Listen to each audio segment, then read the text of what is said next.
始まったかな。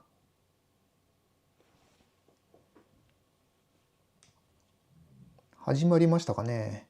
最初表紙出してくの忘れてた。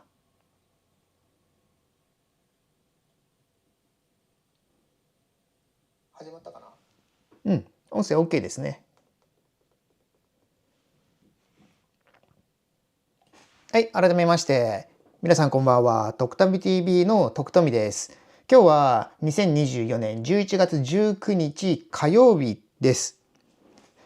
今日の東京は結構寒くて、で僕上着も着てるんですけれども、部屋の気温室温が19.5 度なのですけれども、なんかね、この数字以上にすごく寒く感じるんですよね。僕の部屋は結構寒くて、雨戸を全然開けていないっていうのはあって、太陽の光を入れていないかもしれないのですけれども、冬場は本当に東京なんですよ。東京23区内なんですけれども、もうマイナスになることもあるくらい。で、それぐらいの必要になると、iPhone とか iPad とかの充電ができなくなっちゃうんですよ。寒すぎて。それでね、今日はね、ちょっとね、こんなね、厚めの格好をしています。さあ、というわけで、今日からのライブ配信は、ちょっと新シリーズに入ろうかと思います。最近では、2024年ですね、今年。8月と10月の2回タイに一人旅に行っています。その様子はもうすでにね、メイン動画の方にも上がっていますので、まだ見てない方はぜひぜひチェックしてみてください。それ以前ですね、それ以前のタイの旅行ということだと、2017年6月ですね。こちらはタイ政府観光庁と、あと、タイ国際航空か、の2つの組織から招待された、ファムトリップという旅行会社の関係者とか、インフルエンサー、ブロガー、YouTuber、インスタグラマーなどなどを招待して、タイの魅力を発信してもらおうというようなツアーがありまして、そこに僕参加しました。で、それにつきましては、以前、このライブ配信シリーズの多分ね、一番最初の回のところでお話ししていますので、ぜひそちらもチェックしてください。で、その後ですね、その後、初めてのタイ一人旅に行くことになります。さっきのご招待の旅が2017年の6月のことで、そこでね、タイを大好きになってしまいました。たった一度だけの旅行だったのですけれども、そのツアーでは、自分で自由に動くことはほとんどできなかったというようなこともあったので、もっとね、タイのことを見てみたいと、自分の好きな場所に行ってみたいということで、その2ヶ月後ですね、6月の2ヶ月後の8月に一人旅に行くことになりました。で、今日はその旅の様子を振り返ってみようと思います。この、最近のね、8月や10月の旅というのは、メインのテーマがローカル食堂巡りということで、タイの地元の人たちが行くような、小さな食堂にご飯を食べに行くというのが目的だったわけなのですけれども、まだね、この7年前、2017年8月の時には、ちょっとね、ローカル食堂とか屋台で物を買って食べるというのが、ちょっと不安が大きくて、お腹壊したらどうしようというのがあったので、敬遠してたんですね。で、いわゆる、ちょっとね、なんか映えっぽいような、そういうようなお店にばっかり行っていました。ということで、初めてのタイ一人旅で僕が一体どんなところを巡ったのかというのをお話ししようと思います。もうね、なくなってしまったお店なども出てきますけれども、なんとなくのこのタイの雰囲気ですね。ちょっとローカルというところは離れますけれども、いわゆる観光地的なところの雰囲気を感じてもらえればいいなというふうに思っています。そう、では早速写真を見ていきましょう。ルーさん一人旅中です。バンコクから拝見しています。いいですね、一人旅。しかもバンコクから、遠いバンコクから見ていただいているということで、とても嬉しいです。バンコク時間だと、今日本が21時36分なので、マイナス2なので、19時36分ですね。ではでは、行きましょう。ちょっと。まずは、タイへ、バンコクへどのように行ったのか、どんな手段で行ったのかというお話なのですけれども、これは成田空港ですね。成田空港からスクートという航空会社の飛行機に乗りました。これね、直行便なんですよ。成田からバンコクのドンムアン。スワンナプーム国際空港ではなくて、ドンムアンに行く直行便でした。今現在は2024年11月現在はこのスクートの成田ドンムアン、成田からバンコクの便、直行便というのは実はないんですね。スクートで行こうとすると乗り継ぎになってしまいます。例えばシンガポールを経由するとか。スクートってシンガポールの会社かな？ちょっと今のはちょっと不確かな情報ですけれども、多分ね、なんか東南アジアの方の国というようなイメージがあります。それで、今はね、この便はないんですよ。そして、このスクートに乗っていくわけですが、これがね、チケットですね。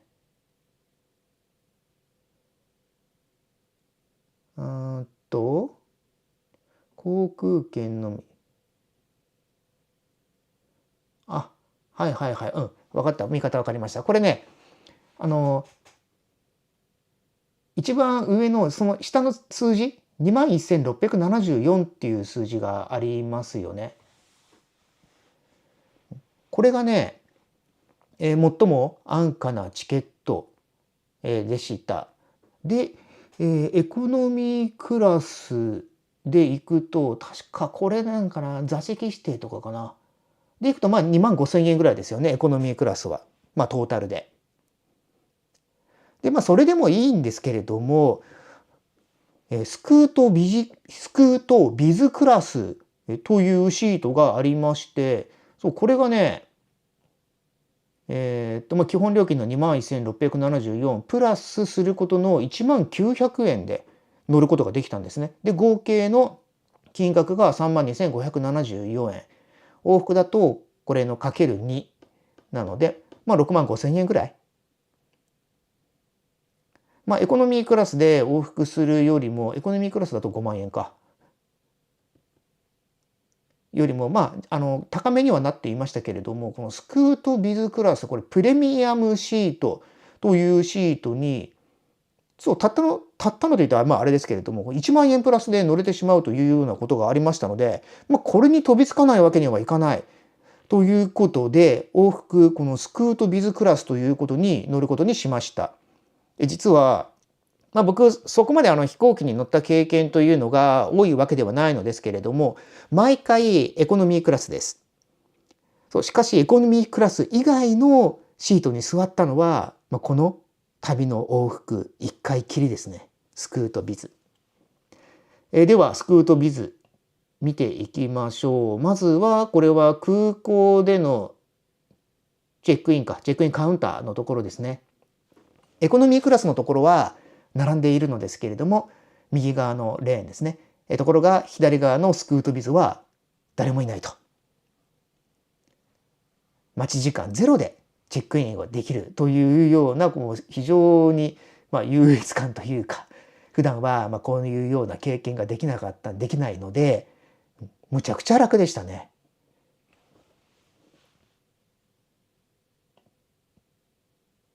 で、これはエコノミークラスです。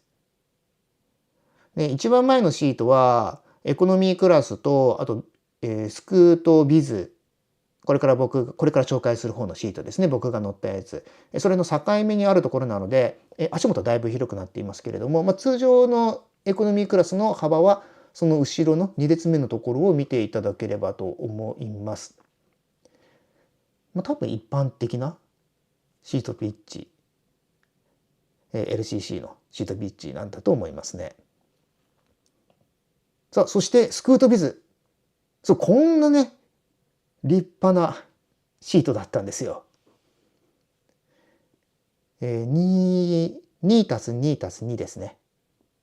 で、エコノミークラス 3+3+3 かな ?3+4+3 かな。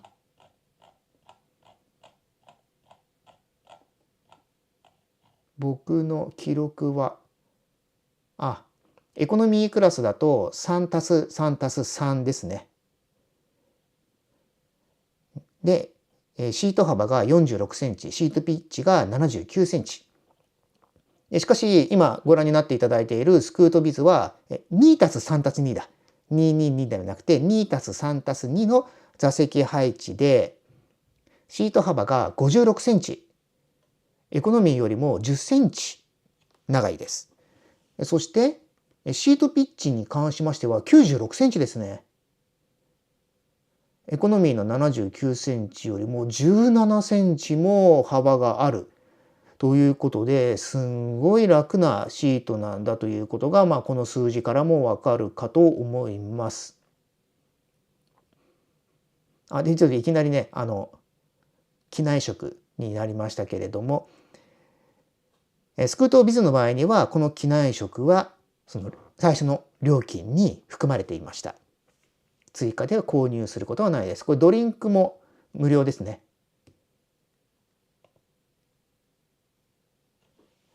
で、これが成田を出発しまして、沖縄県上空ですね。沖縄県上空の写真、どこだったかな？何島だったかな？これ前回の8月にタイ国際航空で僕タイにバンコク行ったのですけれども、その時にもこの島見ました。進行方向の右側の窓際に座るとこれが見えます。波照間島ですね。沖縄の波照間島。あれ、シートの写真あんまり載せてなかったな。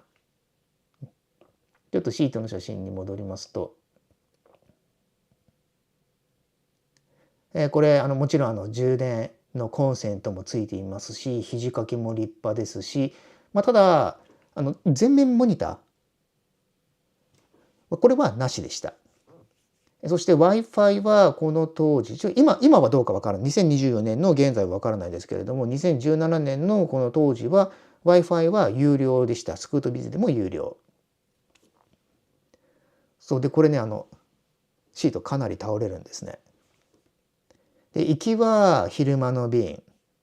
で、帰りはドンムアンを深夜出発して朝成田空港に帰ってくる便だったので、すごく快適に眠ることができましたね。でしかも往復とも隣の人はいませんでした。僕進行方向右側の窓側に座りました。そう、ただこれね、このシートを倒してしまうと、後ろの席のシートの人がトイレに行ったりするのがむちゃくちゃ大変です。結構な角度で倒れてくるので。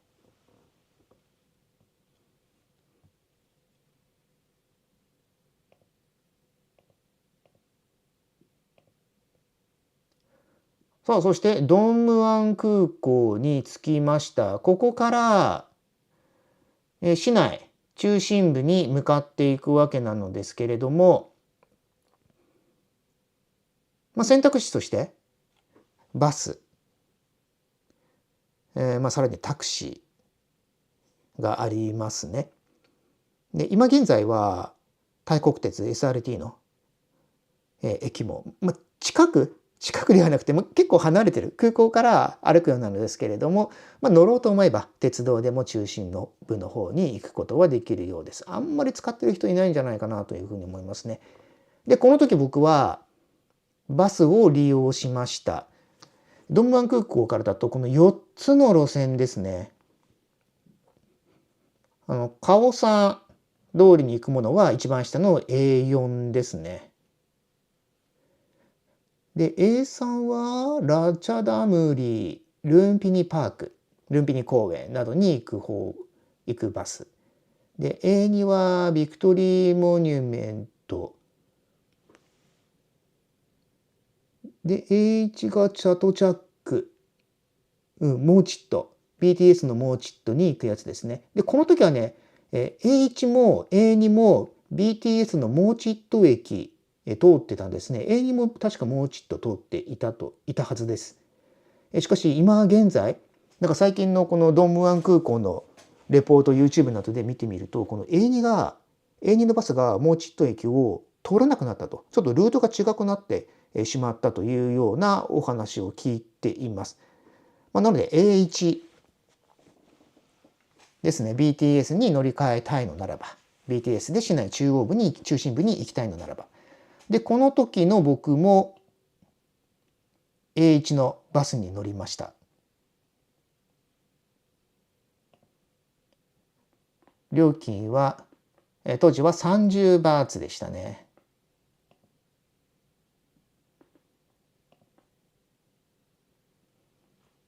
そしてモーチットから BTS に乗りまして、これは何駅に行ったんだったかな。プロンポン駅で降りました。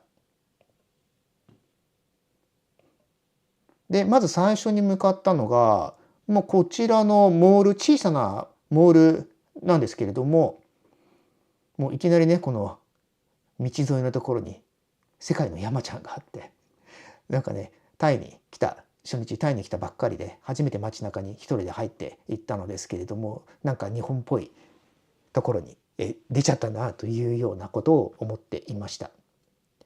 でこのモールに来た目的はと言いますと、この写真の右下の方に出ている看板 PARDEN パーデンというお店、ここに行くのが目的でした。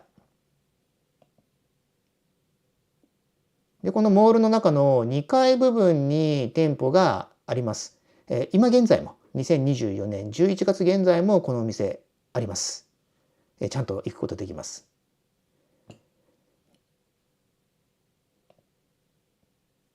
でこのお店はこのパーデンというお店はカフェであり、そして雑貨屋さんでもあるんですね。で日本人の方が経営しているお店なので、このように日本語の看板、日本語表記の看板も出ています。多分ね現地滞在の日本人の方もいっぱい訪れるのだと思います。で店員さんもその、オーナーの方が出てくればもちろん日本語ちゃんと通じますので、初めてのタイでも安心感があるお店だと思います。ただね、この看板見てもわかるかもしれませんけれども、ノインナーパフェ280バーツということで、結構高めではありますね。この当時のタイバーツが確かね 3.5 円だったと思うのですよ。だから280バーツだと282828の14だから日本円にすると約980円、1000円ぐらいですね。日本と変わらない。日本だとこの絵のレベルのパフェだともうちょっとするかもしれませんけれども、高級なカフェだと思っていただければと思います。ここでこれでは確かね龍の目というフルーツの小さなパフェですね。中の方にチョコレートアイスとかケーキが入っているのかな。いくらだったかな。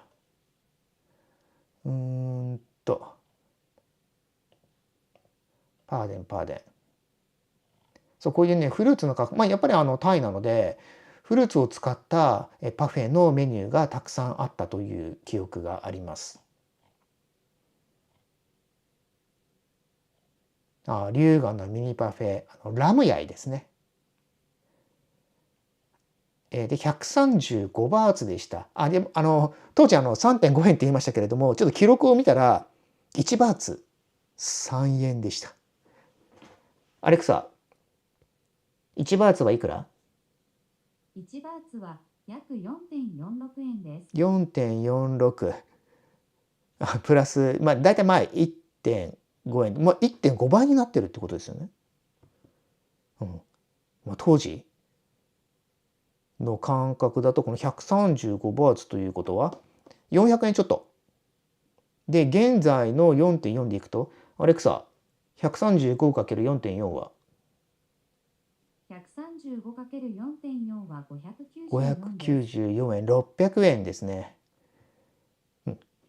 なんかだいぶね、このね、7年間でこの円とバーツの関係性は変わっていますね。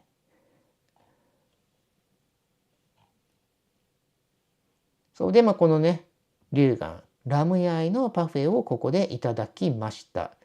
で、お店の中にはこのようなかわいい雑貨類などがたくさん売っています。やっぱりね、これ日本語での説明文もちゃんと出ています。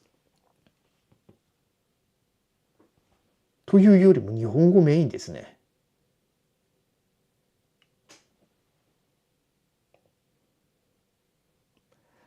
さあ、パーデンでのカフェタイムを終えまして、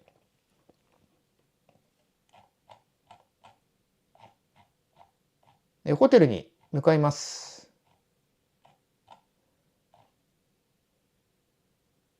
ドンムワンに何時に着いたんだったかな。ドンムワンに到着したのが何時だったかというと、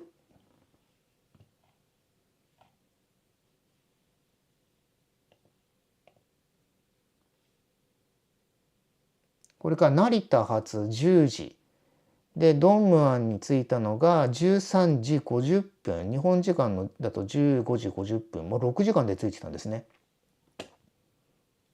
お昼過ぎに着きました。で、そこからパーデンに行きまして、ホテルに向かいます。で、今回この旅で最初に泊まったホテルが、これ S33 という数字が中央部分に見えていると思います。これが S33 コンパクトスクンビットホテル、というホテルになります。スクンビット通りのソイ33、スクンビットから、南の方に入るソイですね、路地ですね。違うな、北に入る路地ですね。で、歩いて駅から6分ぐらいなのですけれども、この時はスーツケースガラガラ転がしていきました。タイの道をスーツケースを転がして歩くっていうのは結構大変ですよね。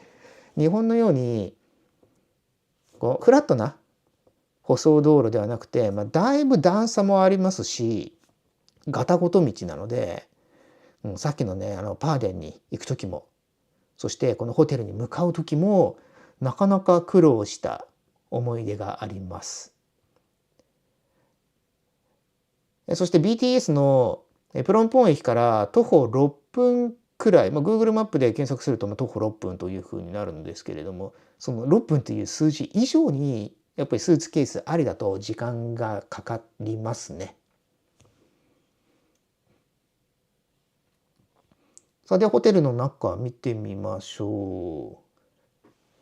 やっぱり8月10月の僕のタイ一人旅は、今年のね2024のね、タイのホテルについてもできるだけね値段を抑えようとしていました。そう、しかしこの7年前に関しては、あんまり安いホテルに泊まるのは、ちょっと不安がありましたので、そこそこの値段のところに泊まるようにしたので、ここ見てわかる通り、結構良さげなホテルですね。一泊いくらだったのかな。日本円で5000円ですね。今の、現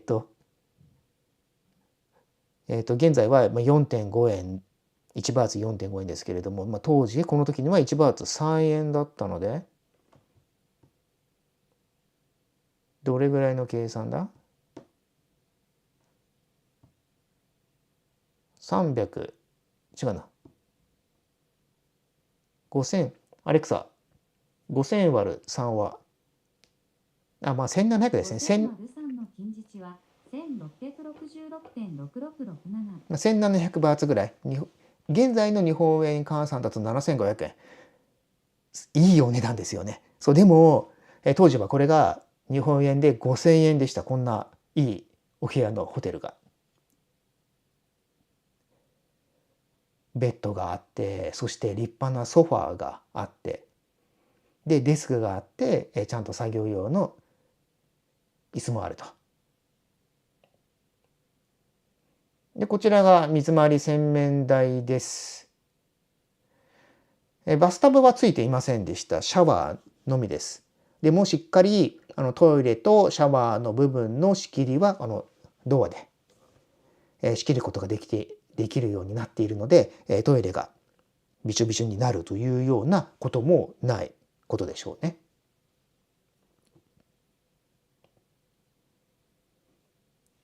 で、アメニティ類を見ますと、やっぱりいいホテルですよね。きっちりと揃っています。歯ブラシもありますし、コットン類とか、あとこれは、櫛もありますよね。石鹸もあって、ボディーローションもあって、コットンバズ、これ耳かきか。耳かきもあってということで、一通り基本的なものは揃っているというホテルでした。今はね、もうね、こんな揃っているホテルに泊まることはまずないですね。で、トイレはタイ式シャワートイレ。この旅の時にはこのタイ式シャワー、これ使わなかったと思いますね。使えなかったですね。で、今はもう慣れたもんです。コツが、自分なりのコツを編み出したと、実現するのもあれなんだけれども、これトイレにこうやって座っているとしたら、この割とね、こう反った感じに、お尻をこの後ろ側につけて、体こうやって反った感じにして、前からこのシャワーのやつ入れてジャーってやると、そうするとね、周りに飛び散らないしうまくできるということを発見しました。もう今では慣れたもんですね、このシャワートイレも。さあ、そして初めての夕食に出かけます。で、ホテルがあるのはソイ33、スクンビットソイ33という通りです。で、割と屋台もいっぱいありますし、あとはマッサージ屋さん、健全なマッサージ屋さんもあれば、ちょっと大人のマッサージ屋さんもあったりして、初めてそういうお店の前を通ったので、結構衝撃的でしたね。この以前の、その大勢で100人規模のツアーで行ったファームトリップの時には、こういう街並みを歩くことがなかったので、カルチャーショックというか、すごいところがあるなというふうに思いましたね。で、今だったらこういう屋台とかも平気で入っちゃいますけれども、この時はもちろん入ることは全くできませんでした。そして向かったのが BTS に乗りまして、これサイアム駅かな。サイアム駅に行って、センターポイントサイアムスクエア、今でもあるのかな。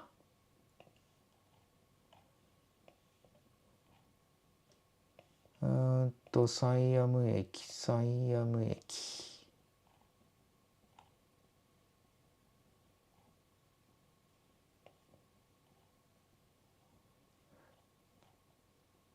建物の名前、ちょっと Google マップでパッと出てこないのですけれども、BTS のサイアム駅、これ出てすぐのところ、直結のところですね。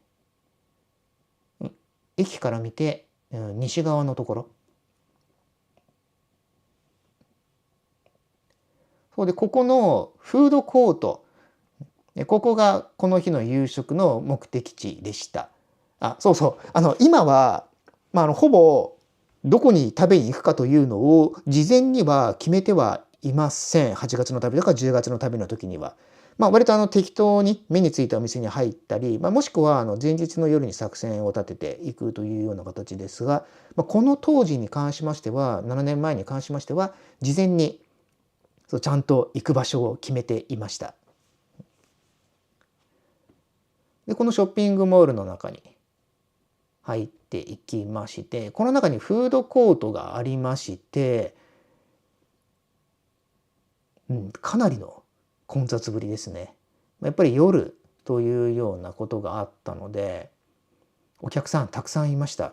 こんな中で向かったお店がこの写真の右側に出ています丸亀製麺です。僕丸亀製麺結構好きで、個人的にも何度も行っているお店です。うどんが好きで。で、当時は僕はブログをメインに活動していまして、そこで丸亀製麺関連のイベントなどにも多数参加していました。で、そんな縁もあって、たまたまちょっとタイのこと、この丸亀製麺は海外にもたくさんお店があるというようなことを聞いて、タイにもあるということを事前に聞いていて、ぜひ行きたいと思っていたので、ここを選びました。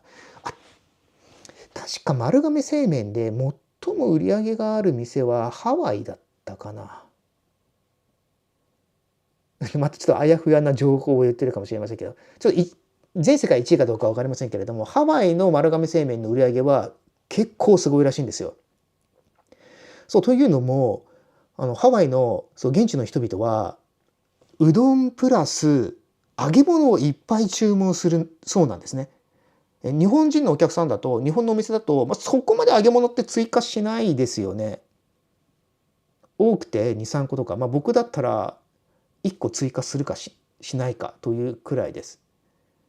揚げ物たくさん注文するので、その分単価が上がるということで、かなりの売り上げがあるというお話を聞きました。丸亀製麺のハワイのお店は。タイのお店はどうなのかと言いますと、例えばこんなメニューがありますね。左下を見ると、これポークカリーライス。普通のこの日本式カレーですね。があったり、その横はカツ丼か。カツ丼があったり、多分右側もちょっとこれ見にくいけれども、そういう系統ですよね。丼物系統ですよね。左側がうどん、ちょっと見にくい。けれども、そんな感じで、こういうようなライス&焼き。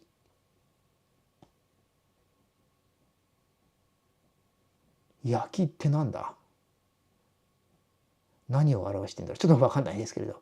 大体こんな、7年前はこういうお値段でした。結構な値段ですよね。で、あとここら辺は通常のうどんとかですかね。カツ丼うどん。上の方はノーマルうどんとかもありますね。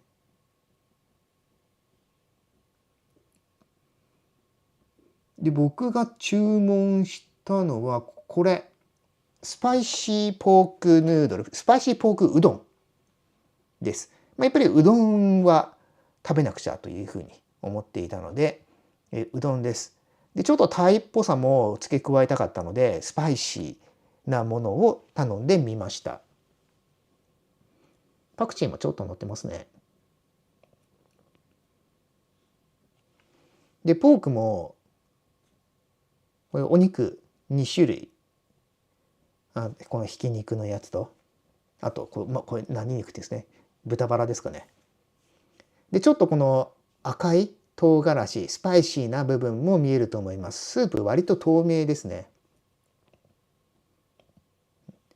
そうでもこれね、うどんは日本で食べるものと変わらないなというふうに思いましたけれども、やっぱりスープはねスパイシーというものを選んだだけもあって全く日本のものとは違いました。タイ風アレンジのもので、こういううどんもあるんだなと。そうタイの人はこういうのをきっと食べているんだろうなと。そう麺をうどんにして、スープは普段の町の屋台とかで食べるようなものと同じ感じなんですかね。でもちょっと出汁が日本風なのかな。でこの丸亀製麺結構混んでましたね。なかなかの人気店でした。今現在この店舗はないんじゃないかな。あるかな。多分丸亀製麺、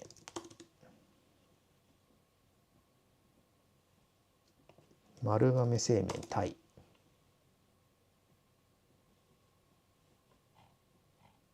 日本で出したくなかったんだけど、丸亀製麺は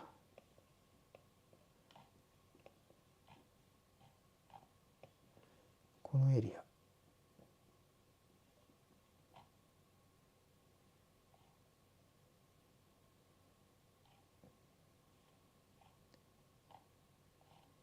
サイアムの、ここの店舗はないけれどもその他の店舗は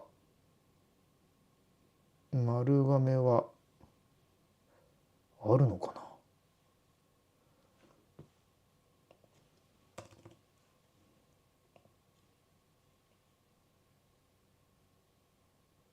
ないのかな、タイに丸亀今。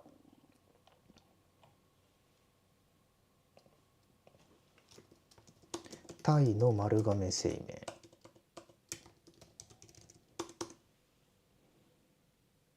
全店舗閉鎖だ。2022年3月末まで。今ないのか。タイには。撤退しちゃったんだ。で、先週の土曜日にアップしたメイン動画のベトナム編のところでもちょっとだけ丸亀製麺出てきています。そう、丸亀製麺の店舗があったんですよ。ベトナムにはありましたね。あんまりタイの人には受けなかったのかな。でも2020年だとコロナ禍ということもありますからね。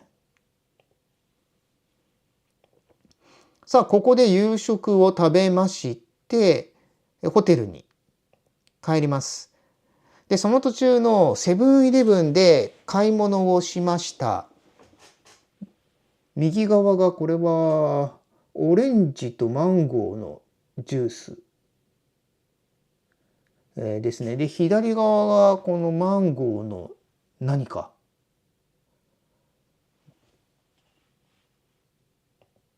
でジュースは美味しかったのですけれども、これです。このマンゴーの何か、これがねむちゃくちゃまずかったんですよ。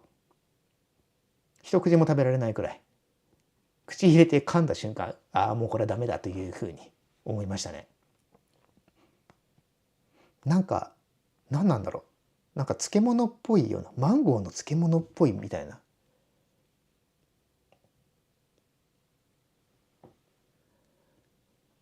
そうでこの前これが美味しくないということを美味しくないという記憶がすっかりなくなっていて、10月の旅の際にやっぱりセブンイレブンでこれと似たようなものを買っちゃったんですね。で食べてやっぱりまずかったと。一口も食べられませんでした。これはタイの人美味しいと感じているのかな。7年前にもこのようなものあったし、今でもありますし、セブンイレブンの各店舗できっと置いていると思うので、タイの人きっと食べてるんでしょうね。見つけたら、タイに行った時見つけたらちょっとチャレンジしてみてください。美味しいかどうか。これ柔らかくないんですよ。結構固めなんですよ。ガリマンゴーって普通柔らかいじゃないですか。でもこれなんかこうガブッと噛んでも噛み切れなかったくらいでしたね。あんまり美味しくないものを紹介してもあれなんですけれども、こんな感じで初めての一人旅、スクートのスクートビズというエコノミークラスのワンランク上のいいシートでタイのバンコクドムアン空港に行き、そしておしゃれな日本人の人が経営しているカフェに行き、で夜ご飯は丸亀製麺で、ホテルも結構良さげなホテル、そこまで高級というようなわけではないけれども、アメニティもあったり部屋の中の設備もきちんと清潔に整っているホテルに泊まりました。今の僕の旅のスタイルとは全く異なる旅のスタートとなりましたね。でちなみにこの S33 スクンビットホテルというのは先ほども言いましたけれども、割とこの大人なマッサージ店が周囲にいっぱいありますので、夜出歩く際はそこら辺はコールに入れておく必要があるでしょうね。昼間だったら呼び込みの人とかもほとんどいないので、でも昼間歩いていく時もこの通りってもしかしてっていうふうに思いましたね。看板とかを見ると割と日本人向けのこの看板の表記とかあったりします。そういう看板を見るのもね結構楽しくはあるんですけれどもね、著作権的に大丈夫なのかなというような店名のお店があったりして面白いですよ。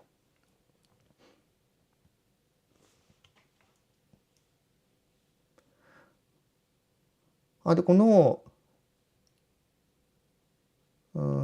最初のところ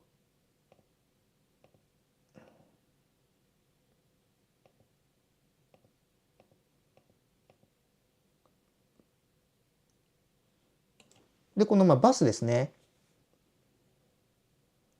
実は次の旅日程僕決まっていまして、で最初に着くのがこのドンムアン空港なんですよ。エアアジアを利用するので、今はエアアジアは10月からスワンナプーム国際空港からドンムアン空港の発着になりました。で、HNA さん、バスで市内中心部に行くとしたらこのいずれかを使うことになります。多分このどれかを使うと思います。もしかしたら A3 に乗ってルンピニ公園方面に行くかもしれません。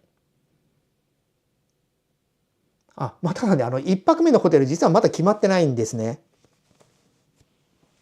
前回のライブ配信でタイの作戦会議、次のタイ旅行の作戦会議というのをやったのですけれども、まだ実はホテル取っていません。でもこのルンピニ公園のちょっとあんまりネタばらししちゃうとあれかもしれませんが、ルンピニ公園の朝のルンピニ公園に行きたかったんですよ。ということは夜にドンマンに着くんですけれども、深夜に。でルンピニ公園で以前の8月の旅の時に公園内のフードコートに行ったのですけれども、そのフードコートがもうほとんどお店やってなくてすごく寂しい場所だったんですね。なんか賑わっているというイメージがあったのですけれども、全然そんなことなくて、どうしちゃったんだろうというふうに思っていたのですが、実はその僕が行ったフードコートとは別の場所になんか朝市場的なものが割と大規模なにぎわっている朝市場的なものがあるということをつい最近知りまして、これは行かなくちゃいけないなということで、まずはそこに行こうと、ルンピニ公園に行こうと企んでいます。A3 ですね。A1 でもう一駅まで行って、そこから BTS に乗り換えて、でもいいんですけれども、バスだったらね、乗り換えなしでルンピニ公園に連れて行ってもらえるので、きっと A3 に乗ることだと思います。で、A3 に乗るには、これ現金なんですね。バス乗るのは。で、今僕はタイバーツを29だったかな、39だったかな、それぐらい持っています。前回日本円に両替するでもない少額しか残らなかったので、ただね、その金額だとこのバスにすら乗れないと。で、深夜にドーム湾に着いて、じゃあお金をどうするのか問題。となるともう ATM 一択だなと。両替所で日本円をタイバーツに両替してもらうというのではなくて、ATM でのキャッシング、これ一択だなというように今は思っています。あんまりやりたくないんですけれどもね。それは仕方がないですね。少額だけこの日朝使う分だけキャッシングして、できるだけ少ない金額キャッシングして、あとはどっかの両替所で日本円からタイバーツにしてもらおうと考えています。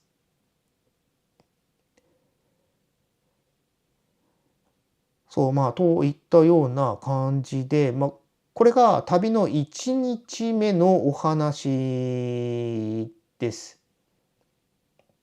そして2日目以降ですね。で、この翌日、旅の2日目は、列車が通ると、お店のこの屋根がガーって両サイドの屋根が開いていくという、もうね、なかなかね、ポンと、メイクロン市場。メイクロン市場がメインでした。2日目の旅のメインは。で、旅の3日目は、クレット島だ。クレット島に行きました。8月にも行きましたけれども、ここでもクレット島行っています。で、4日目は割と観光タイムかな。ワットワルン、ワットポーなどの定番観光ルートに行ってきました。で、5日目はなんかそんなにイベント的なものがなかったのか、なんか麻生区の近くの博物館的なところに行ったり、そうだ。この5日目かな、1、2、3、4、5、5日目から6日目が最終日なのですけれども、ここで僕の中では超高級ですね。超高級ホテルに泊まったので、でそれでホテルステイを楽しむという日だったんですね、この5日目に関しては。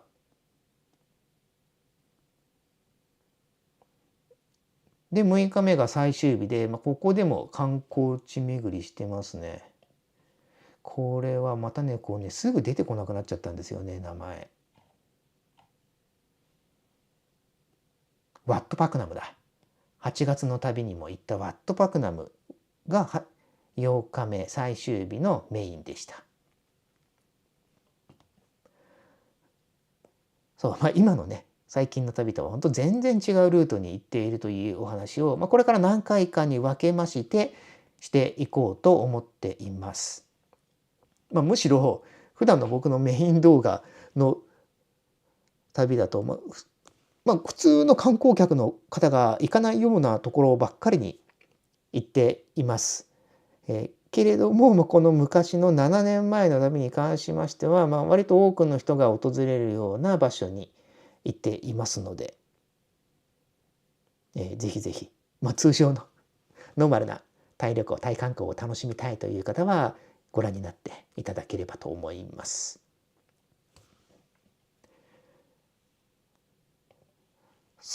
でもうこのタイの旅の振り返りをしつつ、そして次の旅の準備ですね。これも計画は進んではいないのですけれども、仕事を現地でやらないようにするために、ノートパソコンを持っていかないようにするために、ちょっと昼間頑張って作業をしています。終わるのかな。まあ頑張ってます。まあといったところで、リュウさん一人旅楽しんでください。まあ確かに2ヶ月っておっしゃっていたと思います。いろんなところ見どころあると思いますね。なんか寒気といっても雨降ってるみたいですね。タイのバンコクで雨の投稿をしているX、旧ツイッターでそういう投稿をよく見ています。寒気とはいえども雨対策、雨の準備、傘とかそういったものはちゃんと持っていこうと僕も思っています。では、いつもね30分を目安にライブやるとは言っているのですけれども、結局今日も50分を超えていますね。僕もかなり今眠くなっています。普段23時に寝る人なので、でもエネルギー切れとなったので、今日のところはここで終わりにしましょうかね。ぜひ皆さん最後にポチッとグッドボタンを押していただければと思います。あとチャンネル登録まだの方がもしいらしたらぜひぜひ登録もお願いします。次の予定としましては、明日11月20日水曜日の18時に10月の旅で宿泊した4つのホテルについてのレビュー、お話の動画をアップします。安い金額で、できるだけ安い金額で、しかしプールがちゃんとあるというホテル4つ紹介していますので、金額を抑えた宿泊費を抑えたいけれどもプールは欲しいなという方はぜひ見ていただければと思います。ルーさんありがとうございます。楽しかったです。楽しんでもらえたらすごく嬉しいです。そして今週の土曜日につきましては、バンコクのローカル食堂ベスト5、10月旅に行った食堂の中からのセレクションのベスト5をお伝えします。そこまでの動画は今できています。でライブ配信につきましては、今度は金曜日ですね、3日後、11月22日、いい夫婦の日だ、に行います。この初めてのタイ一人旅その2、メイクロン市場編ですね。メイクロン市場。多分ツアーで行く方が多いかとは思うのですけれども、僕は自力で鉄道で行っています。かなりマニアックな生き方となっていますので、そこら辺ぜひ楽しんでいただければと思います。では今日はここまでに、